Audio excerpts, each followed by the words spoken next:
Hey guys, how's it going? And in this video, we're going to be comparing two companies. We're going to compare Google and Samsung. And I'm trying to get my audience to understand what makes one company different from another when you're purchasing an Android phone. Now, for example, Google has made the Android operating system, and they also produce their own phone, which is the Nexus line. The current model is the Nexus 6, which looks like this phone over here.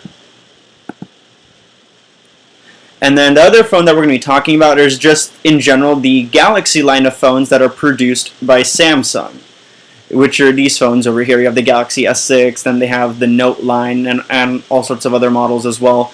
Now, what basically my goal is in this video is to help you understand how third-party Android manufacturers are different from Google. So, for example, when you look at Samsung's line of phones, the Galaxy series or the Note series, what a lot of people don't know is that they're using a custom version of Android that Samsung put onto the phone.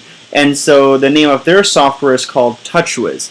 So basically what happens is that Samsung has a license to borrow the Android operating system from Google, and then so once they get it, they have the ability to modify it and change it to whatever they want it to be. You're still going to get the Google apps and everything, but Samsung's going to load their stuff onto their system, so they're basically creating their own OS called TouchWiz.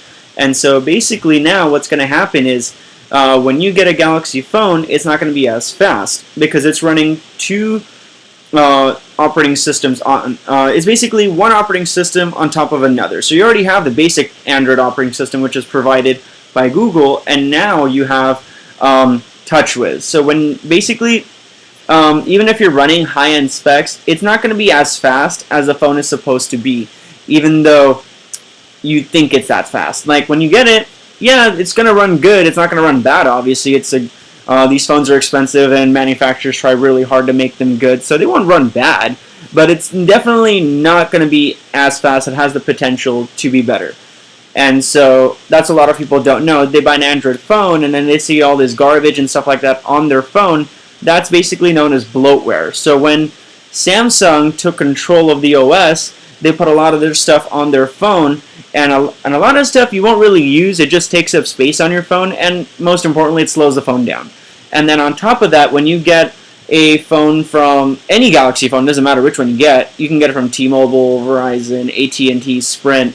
The other thing a lot of people don't know is that you also get carrier bloatware, and what that basically is garbage that's put on the phone by your network.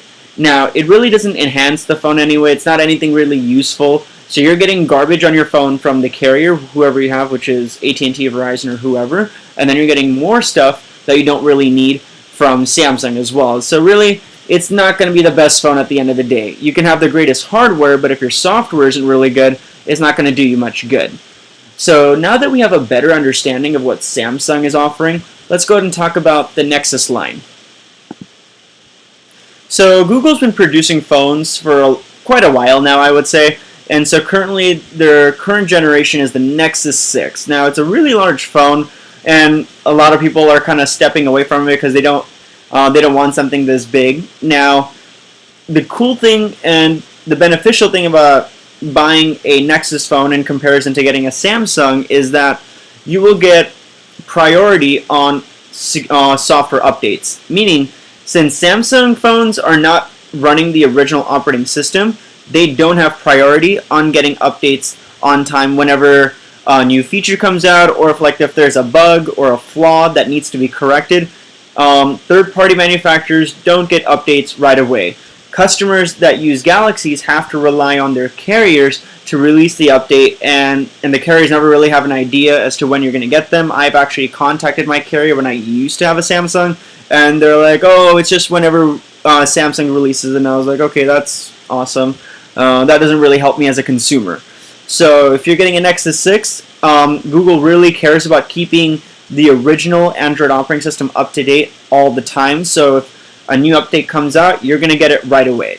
Google does not waste any time on it. Now, the other good thing that I like about getting a Nexus phone is that it has no carrier bloatware, and it has no bloatware from Google itself. Google is trying to keep the operating system as clean as possible with just a Google app. So you're still going to get the Play Store, so you can download a lot of useful applications. So the phone is not completely empty. You can still do a lot of great things with it. So really in this video, I just wanted you to get an understanding between Samsung and Google so you understand what makes these two manufacturers different before you purchase a phone. I will be making more videos like this, and I'll be comparing HTC and other manufacturers to Google so that we understand how each of these custom operating systems work.